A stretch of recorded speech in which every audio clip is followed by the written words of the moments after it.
கசடர கற்போம். வாய்மையே வெல்லும். அனந்தபுரி என்ற கிராமத்தில் ஒரு அழகான மாளிகை இருந்தது. அந்த மாளிகையில் கண்ணப்பன் என்னும் செல்வந்தரும் அவரது மனைவி லீலாவும் வாழ்ந்து வந்தனர்.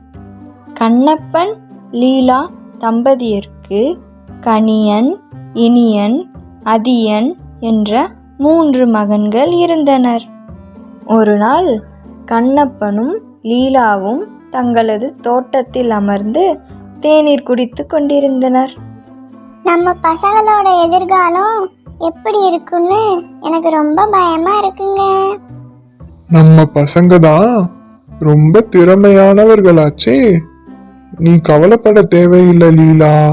தேநீர் குடித்துவிட்டு வீட்டுக்கு திரும்பும்போது கண்ணப்பன் திடீரென்று மயங்கி விழுந்து விட்டார். மருத்துவர் பரிசோதித்ததில் கண்ணப்பனுக்கு தீராத கொடிய நோய் உள்ளது என்றும் விரைவில் இறந்து விடுவார் என்றும் தெரிய வந்தது. கண்ணப்பன் கூடிய விரைவில் இறந்து விடுவார் என்பதால் தனக்கு பின் தன் நிர்வாக பொறுப்பை தன் 3 மகன்களுள் ஒருவருக்கு வழங்க வேண்டும் என்று முடிவு செய்தார். நிர்வாக பொறுப்பை யாரிடம் வழங்க வேண்டும் என்பதை கண்டறிய கண்ணப்பன் ஒரு போட்டியை ஏற்பாடு செய்திருந்தார். மகன்களே, என்னிடம் 3 விதைகள் உள்ளன. அதில் ஆளுக்கொன்றை பெற்றுக்கொண்டு 1 மாதத்தில் யார் நல்ல செடியாக வளர்த்து வருகிறானோ அவனுக்கே நிர்வாக பணியை வழங்குவேன். 1 மாதத்திற்கு பின், தந்தையே, நான் கடினமாக உழைத்து நல்ல வேப்பங்கன்றை வளர்த்து வந்துள்ளேன், பாருங்கள்.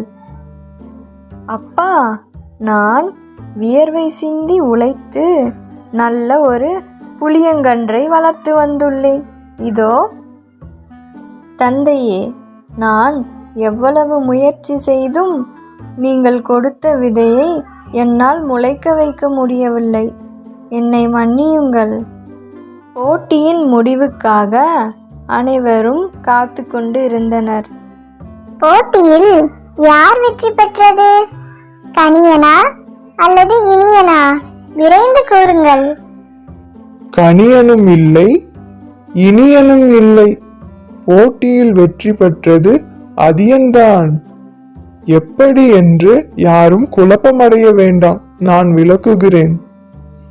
நான் கொடுத்த விதைகள் அனைத்தும் வேக வைக்கப்பட்ட விதைகள்.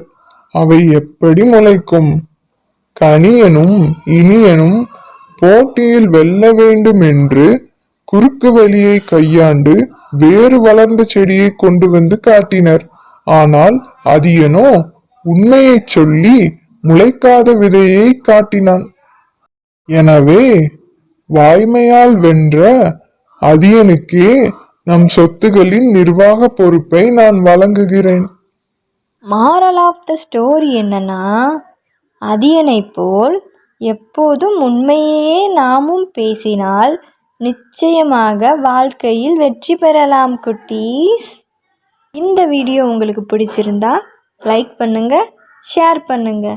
இது போல் மாரல் ஸ்டோரிஸை உங்கள் குழந்தைங்க தினமும் தொடர்ந்து பார்க்கணுன்னா இந்த சேனலை சப்ஸ்கிரைப் பண்ணிக்கோங்க.